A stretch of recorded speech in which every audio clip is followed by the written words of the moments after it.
Publish হলো খসড়া voter তালিকা। তো এই খসড়া ভোটার তালিকায় আপনার নাম এবং পরিবারের বাকি ভোটারদের নাম উঠলো কিনা, তো আপনি কিন্তু মোবাইল ফোন দিয়ে চেক করতে পারবেন।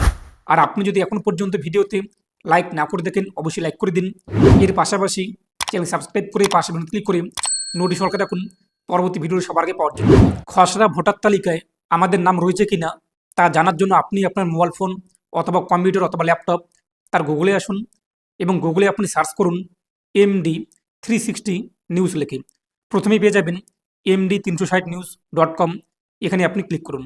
তো আপনাদের সামনে কিন্তু ওয়েবসাইটটি চলে আসবে। তো প্রথমেই আপনি পেয়ে যাবেন খসড়া ভোটার তালিকায় নাম আপনি কীভাবে চেক করবেন, এর পাশাপাশি কাদের নাম বাতিল হয়েছে সেটি আপনি কীভাবে চেক করবেন। প্রথমেই আপনি পেয়ে যাবেন এখানে এখানে আপনি ক্লিক করবেন। তো আপনার সামনে আর্টিকেলটি ওপেন হবে।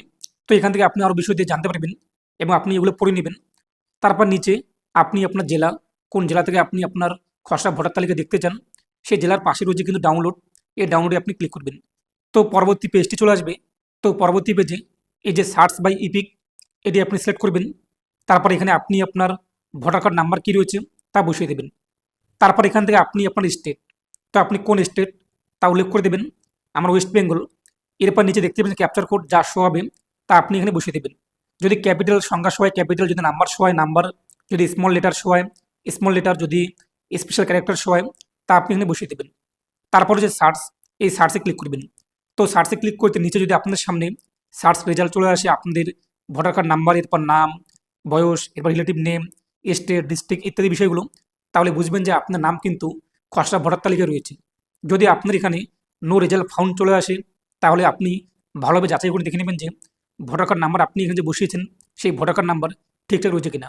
যদি সব কিছু ঠিকঠাক দেওয়ার পর তারপরও নিচে নো রেজাল্ট ফাউন্ড কিংবা নো ডাটা ফাউন্ড কিংবা নো রেকর্ড ফাউন্ড চলে আসে তাহলে আপনার নাম কিন্তু খসড়া ভোটার তালিকাতে বাতিল হয়েছে।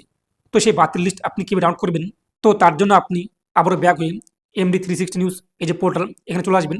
সেই পোস্টের মধ্যেই পেয়ে যাবেন। নিচে আপনি চলে আসবেন। এখান থেকে আপনি আবারও আপনাদের জেলা কী রয়েছে তার পাশে রয়েছে ডাউনলোড, এই ডাউনলোডে ক্লিক করবেন। পরবর্তী পেজটি চলে আসবে। তারপর নিচে আপনি চলে আসবেন। এই যে দ্বিতীয় option download AST list by assembly, এটি সিলেক্ট করবেন।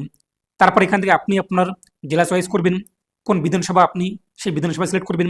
নিচে আপনার সমস্ত ভোট গ্রহণ কেন্দ্র কিংবা বুথ নং চলে আসবে, আপনি দেখে নেবেন। তার পাশে রয়েছে কিন্তু ডাউনলোড, এই ডাউনলোডে আপনি ক্লিক করবেন। তো ডাউনলোডে ক্লিক করতে আপনার সামনে কিন্তু PDF চলে আসবে যে কাদের কাদের নাম আপনাদের বুথে বাতিল হয়েছে তা দেখতে পারবেন এবং কেন বাতিল হয়েছে তার কারণ দেওয়া হয়েছে এখানে। স্থায়ীভাবে স্থানান্তরিত, মৃত, ইতিমধ্যে তালিকাভুক্ত, অর্থাৎ তার ডাবল ভোটার কার্ড রয়েছে। তো আপনি কিন্তু এইভাবে চেক করতে পারবেন। এখন আরও একটি প্রশ্ন করবেন আপনারা, আপনাদের বুথ ভিত্তিক কিংবা ভোট গ্রহণ কেন্দ্র ভিত্তিক আপনি ড্রাফট রোল দেখতে চান যে কাদের কাদের নাম উঠলো। এই মুহূর্তে এরকম কোনো PDF কিন্তু পাবলিশ করা হয়নি। যখনই পাবলিশ হয়ে যাবে আমি আপনাদের সমস্ত আপডেট দিয়ে দেবো। তাই আপনার প্রতিনিয়ত MD360 নিউজ এই যে ওয়েবসাইটটি ভিজিট করুন।